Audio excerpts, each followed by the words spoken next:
नमस्कार बच्चों।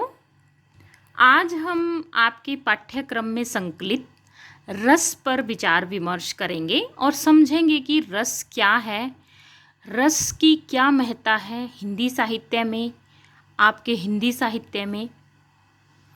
आम बोलचाल में यदि रस की बात करें तो उसे हम अक्सर निचोड़ के रूप में ले लेते हैं और उसका अर्थ हम लेते हैं जैसे कि संतरे का रस, नींबू का रस या किसी भी सब्जी का रस, मीठा, कड़वा, नमकीन, किसी प्रकार का रस जो कि स्वाद से संबंधित होता है। और जब आप रस की बात सामान्य भाषा में करेंगे तो लोग उसी रस के बारे में अक्सर सोचते हैं जिसका संबंध स्वाद से होता है। परंतु आज हम कुछ वैसी ही बात साहित्य के संदर्भ में करने जा रहे हैं। तो जब साहित्य में रस की बात होती है तो सामान्य भाषा में रस से मिलती जुलती उसी संदर्भ में है कि वहाँ हमारे उस रस को पी के, जैसे हम जब हमें गर्मी लगती है तो हम नींबू पानी पी लेते हैं और जो भी पीते हैं हम नींबू पानी पी लेते हैं, छाछ पी लेते हैं, कई बार दही का सेवन हम कर लेते हैं और ज़्यादा ठंड यदि हमें लगी हुई है तो हम चाय की प्याली ले लेते हैं। तो ऐसे ही जब हमारा मन कुछ पढ़ने का होता है, हमारा दिल करता है कि हम कुछ पाठ पढ़ें, कोई कविता पढ़ें, कोई नाटक पढ़ें या देखें, तो ऐसी स्थिति में हम जो रस महसूस करते हैं अपने अंदर, उसे हम साहित्य की श्रेणी में लाकर समझते हैं।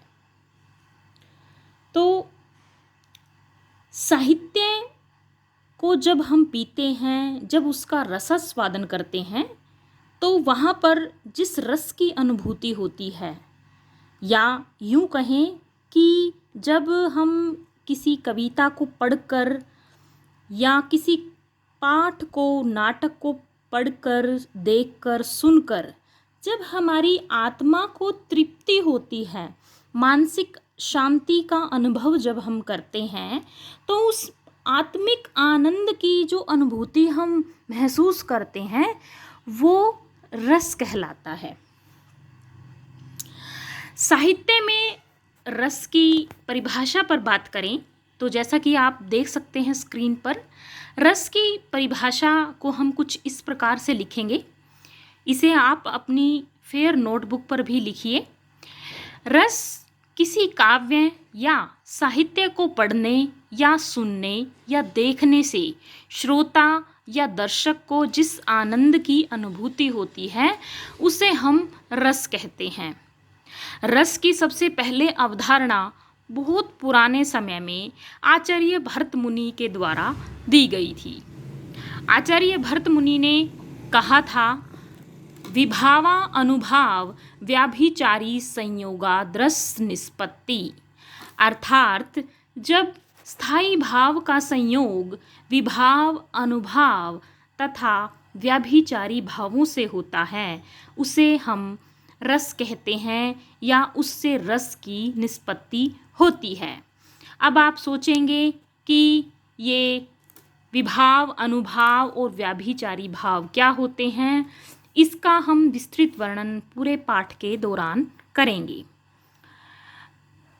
इसे पूरी तरह से समझने के लिए हमें रस के अंग यानी कि रस किन से मिलकर बनता है उनके बारे में हमें पहले समझना होगा या जानेंगे हम।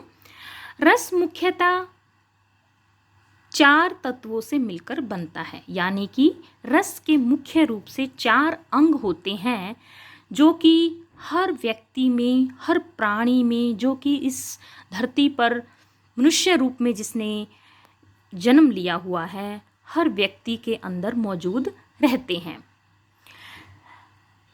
सबसे पहला अंग होता है स्थायी भाव। स्थायी भाव यानी कि वो भाव जो कि मनुष्य के अंदर हमेशा स्थित रहते हैं, स्थायी रहते हैं, वो समय और परिस्थिति के अनुकूल आते हैं और जाते हैं। ठीक, इनको हम विस्तार से आपकी अगली वीडियो में समझेंगे। आज सिर्फ हम इनके बारे में थोड़ा सा जानेंगे। दूसरा है हमारा इसका अंग विभाव। विभाव यानी कि कारण, जिस कारण से स्थायी भाव जागृत होते हैं उनको विभाव कहते हैं।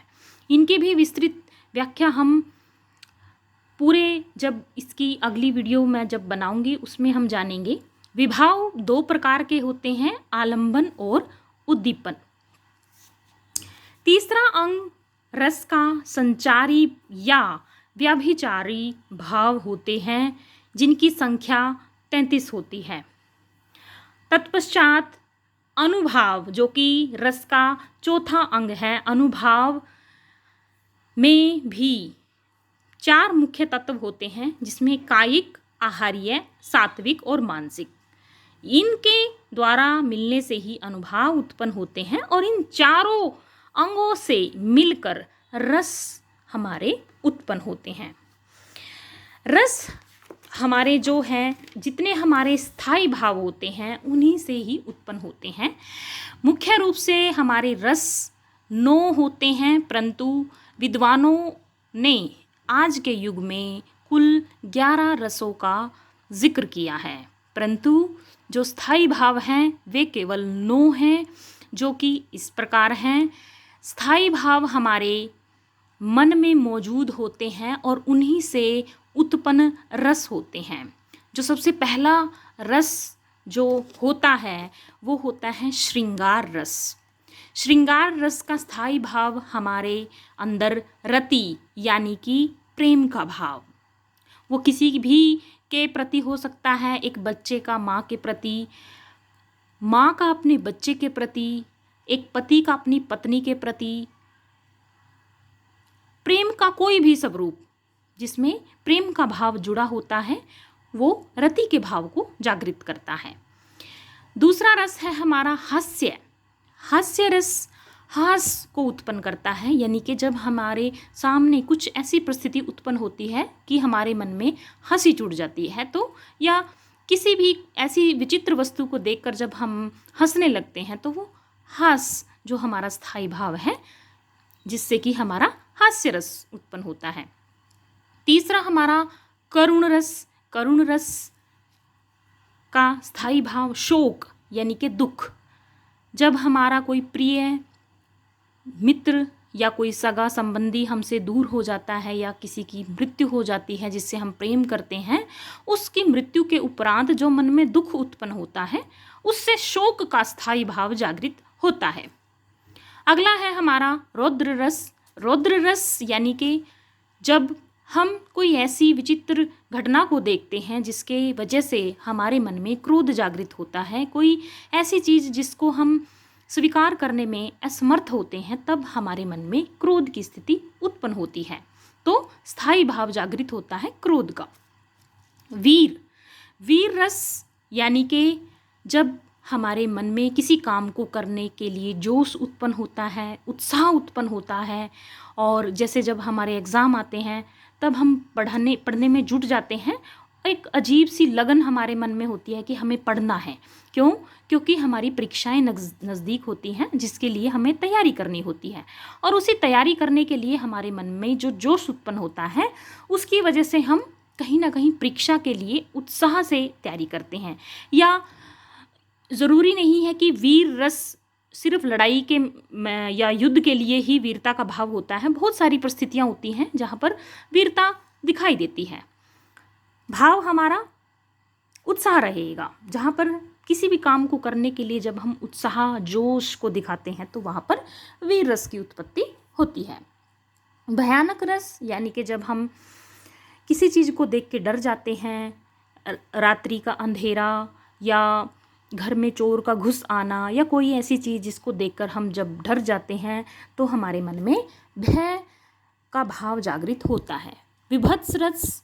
विभत्स हमारा 7वां रस है, यानी कि विभत्स जिससे देखकर मन में घृणा का भाव उत्पन्न होता है। जो चीज़ हमें हमारी आंखों को अच्छी नहीं लगती उसको हम विभत्स रस कहते हैं, और उससे भाव क्या जागृत होता है? घृणा।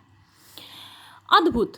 अद्भुत जब हम किसी विचित्र वस्तु को देखते हैं जिसकी कल्पना हमारे मन में कभी नहीं होती, तो उससे आश्चर्य का भाव उत्पन्न होता है, तो उसे हम अद्भुत रस कहते हैं, और जिससे जो भाव उत्पन्न होता है उसे आश्चर्य का भाव कहते हैं। शांत रस का स्थायी भाव निर्वेद, यानी कि जब हम किसी मंदिर में जाते हैं, किसी गुरुद्वारे में जाते हैं, अक्सर हम देखते हैं जब हम खासकर गुरुद्वारे में, मैंने स्वयं ने अनुभव किया है, जब भी हम वहाँ जाते हैं तो मन में एक अजीब सी शांति होती है। मन करता है कि वहाँ कुछ देर, कुछ क्षण के लिए बैठ जाएं, विश्राम करें, और उससे मन में निर्वेद की भावना, निर्वेद यानी कि पूरी दुनिया को छोड़कर बस यहीं पे बस जाने की जब जो भाव होता है उसको निर्वेद कहते हैं। वात्सल्य और भक्ति, ये दोनों हमारे जो रति है उसी के अंदर समाहित है। वात्सल्य का वत्सल और भक्ति रस का भगवान विषयक रति, यानी भगवान के प्रति जो व्यक्ति विशेष के प्रति मन में जो भगवान के प्रति प्रेम होता है उस भाव को भगवान विषयक रति कहते हैं। आज के लिए इतना ही। अगली वीडियो में मैं आपको हर रस को डिटेल में समझाऊंगी, और जो हमारे अंग हैं सबसे पहले अंगों पर विचार विमर्श करेंगे। आज के लिए इतना। धन्यवाद।